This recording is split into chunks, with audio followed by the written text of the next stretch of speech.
Senate Minority Leader Mitch McConnell, Republican of Kentucky, endorsed former President Trump's bid for the White House on Wednesday, a turnaround in the icy relationship between two of the most prominent Republicans in the country.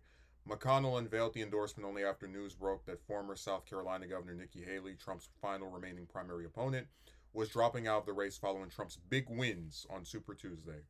It is abundantly clear that former President Trump has earned the requisite support of Republican voters to be our nominee for President of the United States. It should come as no surprise that as nominee, he will have my support, McConnell said.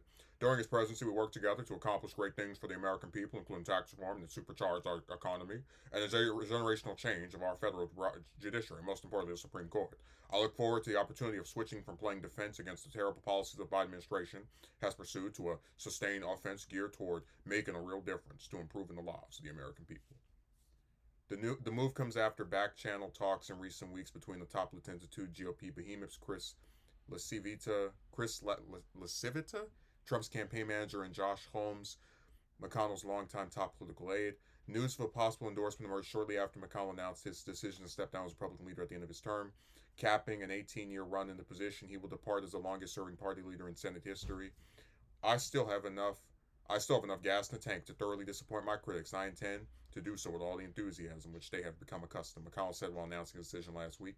The sudden detente marks the culmination of what is almost a decades-long up-and-down relationship between the two GOP figures, which has been colored by bad blood in recent years. McConnell laid the blame at Trump's feet for what happened on January 6, 2021 at the Capitol, angering Trump by declaring him practically and morally responsible for the attack. McConnell also considered voting to convict the ex-president in his second impeachment trial, but ultimately argued that the judicial system was a better arena to hold Trump responsible for his actions. The two men didn't speak for years. Additionally, Trump made numerous comments about targeting McConnell's wife, former Transportation Secretary Elaine Chao. So they go into the different pieces of this that are, we've discussed before. What's interesting to me about McConnell's statement is that a lot of people were assuming that since he was stepping down as the Republican leader in the Senate, that he would also not be running for re-election. But when he says, to the disappointment of my critics, I have gas in my tank, and also mentions that he looks forward to working with Trump, that doesn't sound like something he would say or a person would say if they're only going to have 2 more years before they're done being a senator.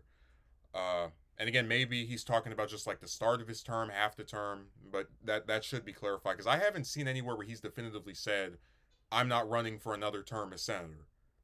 We saw the same thing with Pelosi. She was like, I'm not running for another term as speaker, and she still is in the House, presumably indefinitely. Now, what's interesting about this endorsement, more so to me, is that it really shows you that there's almost this fall in line nature that politicians have that I really despise. If somebody insulted my spouse, and if I really felt like they were responsible for a coup, I'm not going to endorse you. And it doesn't matter if you win a primary, if you win whatever, because McConnell could say, hey, look, I don't like him. He's treated me poorly. He's been responsible for things that I think are very dangerous. He's insulted my wife. I'm not giving him my backing. That's something that Cruz looked like he was going to do back in 2016. Then he, went full bootlicker and switched over. But I'm just saying that these are not respectable people, as far as they have, even when it looks like they're at the tail end of their career, which is what it looks like it'll be for McConnell.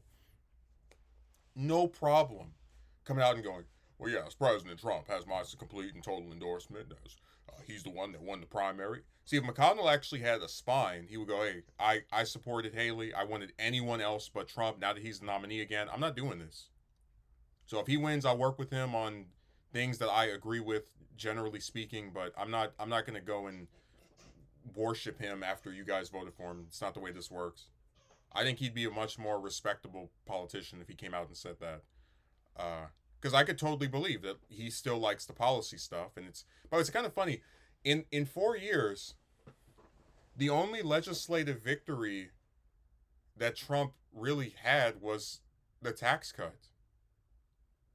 That's so interesting, because it's in a full 4-year term, the only thing McConnell can bring up that he did that required the Senate, besides some Supreme Court justices, uh, which again is important, but it's not a legislative victory.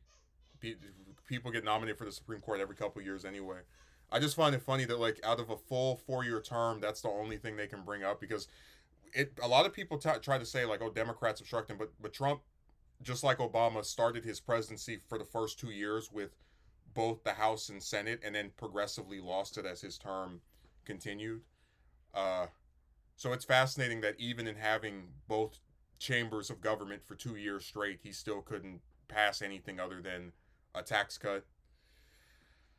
Um, there's really, I find it so fascinating, right? The relationship between the two of them, and how it seems as if everyone is now just playing follow the leader. McConnell could come out right now and say, I respect the will of the voters. This is our nominee, most likely. But I'm not endorsing him because of what he's done to me. But he won't. Just total, complete, utter coward. And it's sad that I don't know. I just if I were I don't think I will, but if I were to like live into my 80s, I would hope I'd be able to at least not blindly back or support the person that insulted my spouse and me and uh, did something that I say is illegal. I would hope I'd be able to muster up the strength, even if I thought some people were gonna not vote for me or call me whatever on the internet. I would hope I'd be able to at least stand up and say, you guys can have him if you want. I'm just not going to endorse him because I feel like he's treated me very, very wrong. But it'll be interesting to see if McConnell actually tries to serve out another term, or if he retires. If he retires indefinitely, then it was just a bizarre part of his statement. But if he tries to get another term after this in the Senate, um, I don't. And Trump were to get reelected, I don't think they'd be able to pass much because they'll never admit it. But overturning Roe v. Wade is really not playing to their favor. And the Democrats just keep getting stronger and stronger. They might have some trouble with these presidential elections, but whether you're talking about Arizona or Georgia, they're winning in places they never had a chance even 10 years ago of being victorious in.